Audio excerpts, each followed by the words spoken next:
Assalamualaikum warahmatullahi wabarakatuh. Halo semuanya, perkenalkan nama saya Rizda Nobita, NIM 4012211160, dosen pengampu Bapak Sintong Arion Hutapea, mata kuliah Hukum Kemaritiman. Baiklah, di sini saya akan menjelaskan analisis mengenai konservasi laut dan fauna di Indonesia yang terancam dan dilindungi berdasarkan hukum nasional dan hukum internasional. Baiklah, tanpa berlama-lama langsung saja saya jelaskan. Konservasi laut dan fauna di Indonesia adalah upaya untuk melindungi keanekaragaman hayati laut dan hewan yang hidup di dalamnya. Ini menjadi penting karena Indonesia memiliki salah satu keanekaragaman hayati laut terbesar di dunia. Namun, keberagaman ini juga rentan terhadap berbagai ancaman, termasuk perburuan ilegal, perusakan habitat, polusi, perubahan iklim, dan aktivitas manusia lainnya. Berbagai spesies di Laut Indonesia dianggap terancam punah dan dilindungi oleh hukum nasional dan internasional.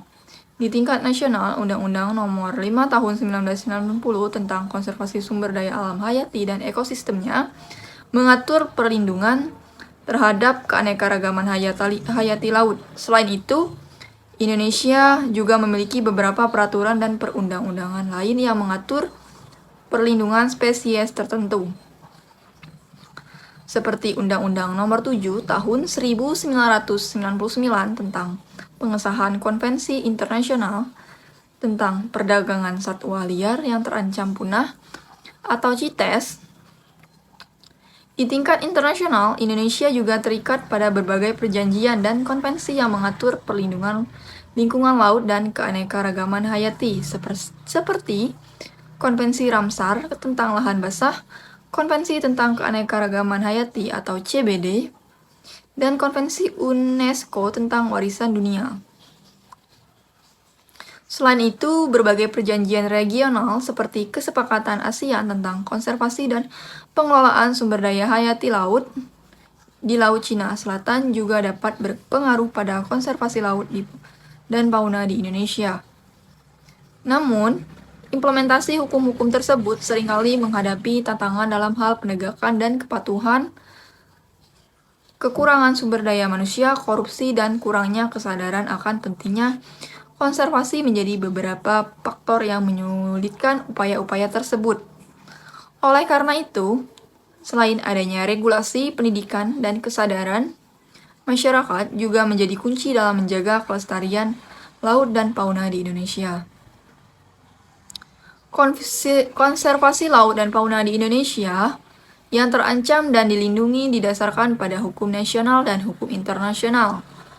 Berikut ini ada beberapa analisis yang lebih rinci, yang dimana dalam hukum internasional di Indonesia, konservasi laut dan fauna dilindungi oleh Undang-Undang Nomor 5 Tahun 1990 tentang konservasi sumber daya alam ekosistem laut. Undang-undang ini mengatur bahwa konservasi laut dan fauna harus dilakukan untuk mempertahankan kelestarian lingkungan dan sumber daya alam, serta untuk menghormati dan hak-hak asasi manusia dan kepentingan masyarakat. Selain itu, Undang-Undang Nomor 31 Tahun 1992 tentang perlindungan dan konservasi fauna juga berperan dalam melindungi fauna di Indonesia. Undang-undang ini mengatur bahwa semua jenis fauna di Indonesia dilindungi dan dilarang untuk diambil atau dipakai tanpa izin yang sesuai dengan peraturan perundang-undangan. Sedangkan dalam hukum internasional, di tingkat internasional, Indonesia juga berpartisipasi dalam berbagai konvensi dan perjanjian yang terkait dengan konservasi laut dan fauna. Ada beberapa contohnya. Yang pertama, Konvensi Internasional tentang Perlindungan Kehidupan Laut atau UNCLOS, yang dimana Indonesia telah mendatangani konvensi ini pada tahun 1994 yang berisi ketentuan tentang perlindungan kehidupan laut dan sumber daya alam di laut. Yang kedua, Konvensi Internasional tentang Perlindungan Fauna dan Flora atau CITES, yang dimana Indonesia telah menandatangani konvensi ini pada tahun 1981 yang berisi ketentuan tentang perlindungan fauna dan flora yang terancam punah. Dan yang terakhir yaitu Protokol Bali tentang perlindungan laut dan sumber daya alam atau Bali Action Plan, yang dimana Indonesia telah menandatangani protokol ini pada tahun 2004 yang berisi ketentuan tentang perlindungan laut dan sumber daya alam di wilayah Asia Pasifik.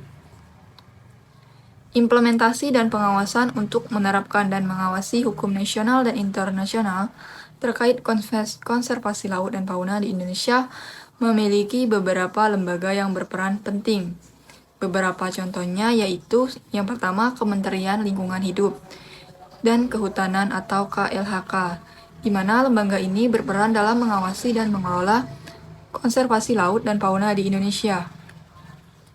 Yang kedua, Badan Konservasi Sumber Daya Alam atau BKSDA, yang dimana lembaga ini berperan dalam mengawasi dan mengelola konservasi fauna di Indonesia. Dan yang terakhir yaitu Badan Pengawasan Sumber Daya Alam atau BPSD, yang dimana lembaga ini berperan dalam mengawasi dan mengelola konservasi laut dan sumber daya alam di Indonesia. Dalam implementasi dan pengawasannya, Indonesia juga memiliki beberapa program dan kegiatan yang terkait dengan konservasi laut dan fauna. Beberapa contohnya, yang pertama, Program Konservasi Laut Nasional atau PKLN atau program ini fokus pada konservasi laut dan sumber daya alam di Indonesia. Yang kedua, Program Konservasi Fauna Nasional atau PKVN, yaitu program ini fokus pada konservasi fauna di Indonesia. Yang ketiga, Program Pengawasan Sumber Daya Alam atau PPSD, yaitu program ini fokus pada pengawasan dan pengelolaan sumber daya alam di Indonesia. Dalam sintesis konservasi laut dan fauna di Indonesia yang terancam dan dilindungi berdasarkan hukum nasional dan hukum internasional, Indonesia memiliki beberapa lembaga dan program yang berperan penting dalam implementasi dan pengawasan hukum tersebut. Namun, dalam analisis ini juga menunjukkan bahwa masih banyak tantangan yang harus dihadapi dalam upaya pelestarian lingkungan dan keanekaragaman hayati di Indonesia. Salah satu tantangan yang paling signifikan adalah korupsi dan kelemahan dalam penerapan hukum yang dapat mempengaruhi efektivitas perlindungan konservasi laut dan fauna. Menurut saya,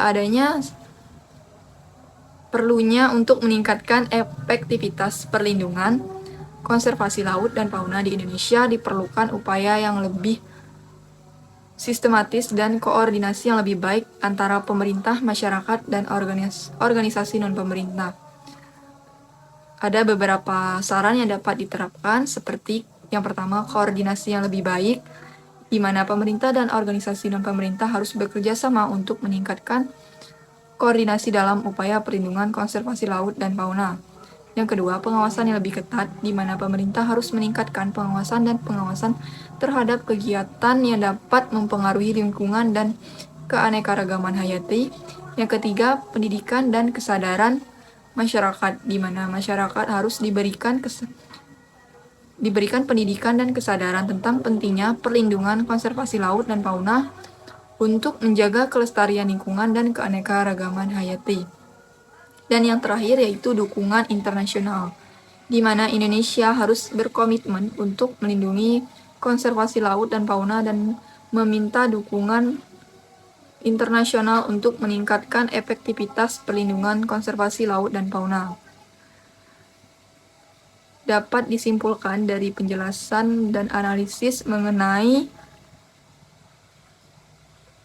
konservasi laut dan fauna di Indonesia yang terancam dan dilindungi berdasarkan hukum nasional dan hukum internasional, bahwa konservasi laut dan fauna di Indonesia yang terancam dan dilindungi berdasarkan hukum nasional dan hukum internasional mempunyai muatan penting dalam upaya pelestarian lingkungan dan keanekaragaman hayati. Untuk meningkatkan efektivitas perlindungan konservasi laut dan fauna, diperlukan upaya yang lebih sistematis dan koordinasi yang lebih baik antara pemerintah, masyarakat, dan organisasi non-pemerintah. Baik, mungkin itu saja penjelasan dari saya. Wabillahi taufiq wal hidayah. Wassalamualaikum warahmatullahi wabarakatuh.